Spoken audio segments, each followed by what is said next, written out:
Nuri, gadis kecil berusia 10 tahun itu memandang jengah langit yang sudah berubah warna bermegahkan orange kekuningan. Penanda waktu bermainnya telah usai. Sepanjang mata memandang, tanah sekitaran desa menghijau dengan hamparan sawah, irigasi, perkebunan warga, dan hutan-hutan di sekitarnya. Jarak rumah-rumah sepanjang desa memang tak begitu rapat. Suasana desa sore itu mulai sedikit sepi. Terlihat dari banyaknya warga yang mulai menghentikan aktivitas dan memasuki rumahnya masing-masing. Nuri sangat rindu suasana tempat tinggalnya dahulu, sebelum seluruh keluarganya memutuskan pindah dari Solo ke Pulau Boyan sejak 3 tahun yang lalu. Salah satu alasannya, usaha nenek Nuri yang berprofesi sebagai pengusaha jahit yang sukses mengalami kebangkrutan dikarenakan pemotongan mata uang. Solo termasuk kota yang cukup ramai meski malam menjelang, berbanding terbalik dengan Pulau Boyan. Pulau Boyan masih termasuk daerah tertinggal dan sangat terisolir pada masanya. Di satu sore, Nilam memandang sahabatnya sedari tadi tampak gusar mengajak Nuri untuk segera pulang, meninggalkan tanah lapang yang terletak di dataran tinggi yang dikelilingi persawahan. "Nuri, ayo pulang, ini udah sore," ajak Nilam. Nuri berdecak, matanya menggelisir ke seluruh tanah lapang. Hanya tinggal 5-6 anak termasuk mereka berdua. Nilam benar, mereka harus segera pulang meskipun waktu maghrib masih lumayan lama. Bukan tanpa alasan Nilam mendesak Nuri untuk segera pulang. Gadis kurus berkuncir dua itu bisa melihat hal-hal tak kasat mata yang tak bisa dilihat orang kebanyakan. Matanya awas, seketika para penghuni gaib di tanah lapang mulai berkumpul. Kebanyakan memang para kuntilanak, tapi yang cukup membahayakan adalah jin yang terkenal suka menculik anak-anak. Nilam mulai menyadari hal itu ketika matanya tak sengaja bersibobrok dengan salah satunya. Sesosok berwujud nenek tua dengan kulit pucatnya yang berkeriput dan payudara menjuntai hingga ke tanah. Nenek itu menyeringai di balik rimbunan pohon bambu sebelah utara tanah lapang. Nuri melihat sepupunya Eni yang masih asik bermain engklek bersama 2 orang temannya. "En, pulang yuk, ini udah sore," ajak Nuri. Eni memandang kedua temannya meminta persetujuan. Namun Ani dan Halimah menggeleng bersamaan. "Kamu duluan aja Nur, nanggung nih." Nuri melihat mimik muka aneh Nilam ketika melihat sekitar lapangan. Dan itu bukanlah hal yang bagus. Nuri tahu kemampuan spesial yang dimiliki oleh sahabatnya itu. "Yakin kamu? Pulang aja yuk lah, ntar kalau aku ditanyain mak kamu gimana?" celoteh Nuri yang panik. "Duh, kamu cerewet banget sih Nur. Kalau mau pulang duluan ya pulang aja sana. Kami entar aja." Ini tetap tak menghiraukan bujukan Nuri. "Nur, udahlah yuk kita pulang aja. Dari tadi tuh Wewe Gombel ngeliatin ke arah kita terus," bisik Nilam kemudian. Nuri bergedik ngeri mendengar pengakuan Nilam. "Ini cepat pulang sebelum maghrib ya," sahutnya khawatir. Akhirnya keduanya mengambil langkah cepat meninggalkan tanah lapang tersebut. Senja berganti malam, sayup-sayup terdengar suara lantunan anak-anak mengaji dari sebuah durung yang cukup besar. Bentuk bangunan durung yang masih dilestarikan di Pulau Boyan hingga saat ini.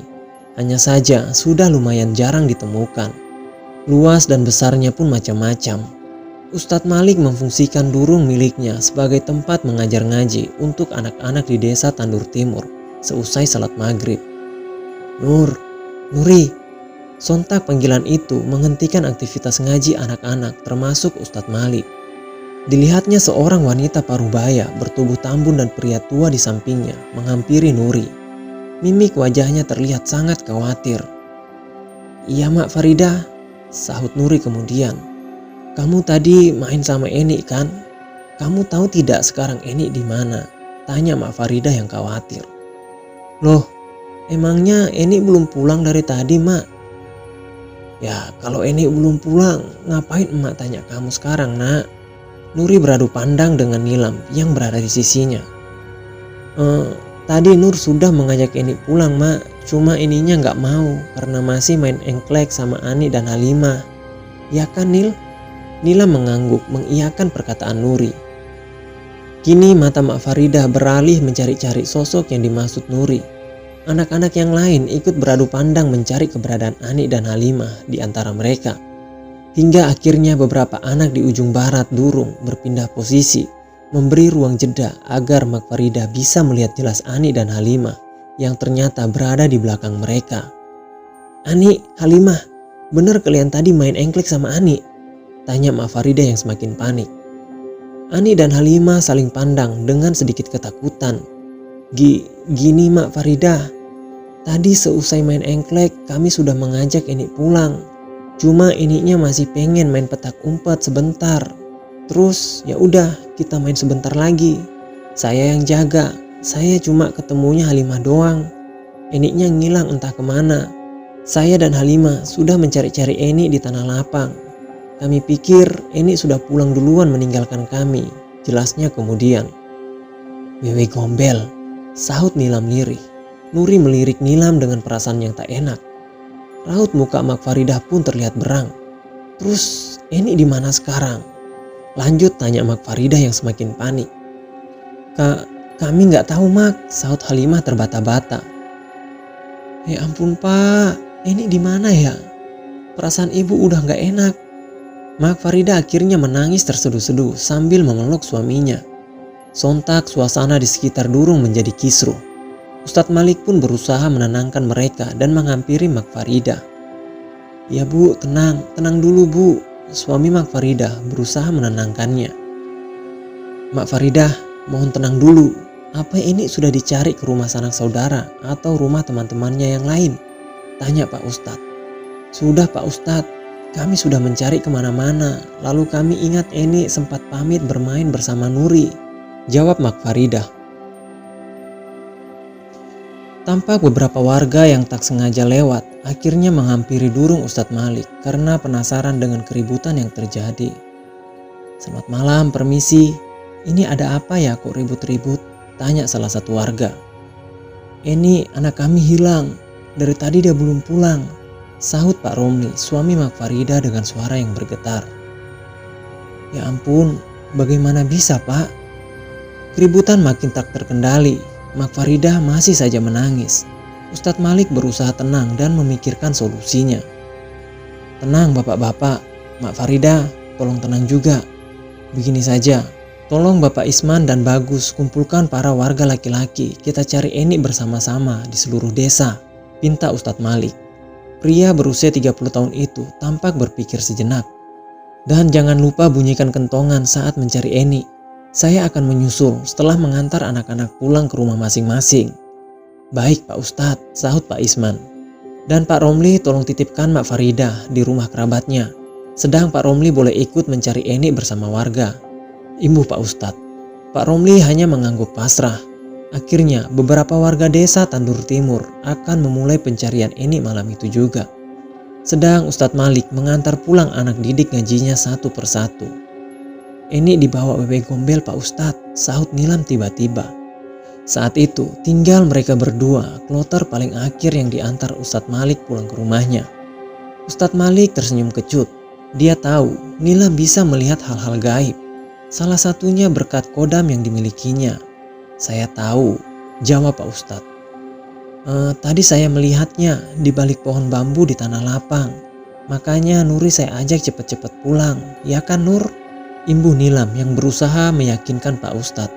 Nuri hanya meringis mendengar perkataan Nilam, karena dia sendiri tidak bisa melihat Wewe Gombel yang dimaksudnya. "Pak Ustadz, kalau Eni nggak cepet-cepet ditemukan, dia bisa hilang selamanya." "Hus, jangan ngomong gitu Nil," sahut Nuri khawatir. "Bagaimanapun juga Eni masih kerabatnya." "Tenang aja, Eni bakal ditemukan kok. Kita doakan saja ya," jawab Ustadz Malik. Ustadz Malik tahu nggak, Wewe Gombel itu merupakan salah satu peliharaan Badarso," ucap Nilam yang begitu yakin. Ustadz Malik menghentikan langkahnya dan memandang Nilam dengan mimik serius. "Kamu tahu dari mana Nilam?" Barusan eyangku ngasih tahu Nilam." "Kamu tahu Eni disembunyikan di mana sama Wewe Gombel?" tanya Ustadz Malik. Nilam tampak berpikir sejenak lalu menggelengkan kepalanya. "Eyangku nggak ngasih tahu Pak Ustadz." Nuri pun memandang Nilam dan Ustadz bergantian. Meskipun penglihatannya terbatas karena cahaya obor yang temaram, tapi Nuri bisa melihat wajah khawatir milik Ustadz Malik. Seusai mengantar Nilam dan Nuri, Ustadz Malik segera menghampiri kerumunan warga yang sudah berkumpul di depan rumah Mak Faridah. "Gimana Pak Ustadz, bisa kita mulai pencariannya sekarang?" tanya Pak Rahmat yang merupakan salah satu orang yang dituakan di desa itu. Ustadz mengamati beberapa warga yang membawa kentongan dan sebagian lain membawa obor. "Ingat ya bapak-bapak, panggil nama ini dengan suara lantang sambil membunyikan kentongan.